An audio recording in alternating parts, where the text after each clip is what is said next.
गुरु के चरण में तेरा जब मन होगा, कैसे सुफल तेरा जीवन होगा, कैसे सफल तेरा जीवन होगा।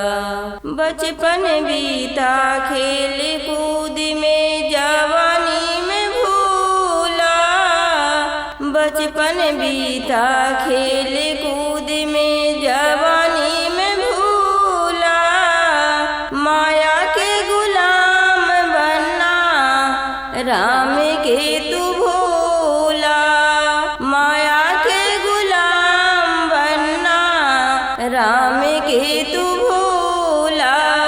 आएगा बुढ़ापा नहीं हो,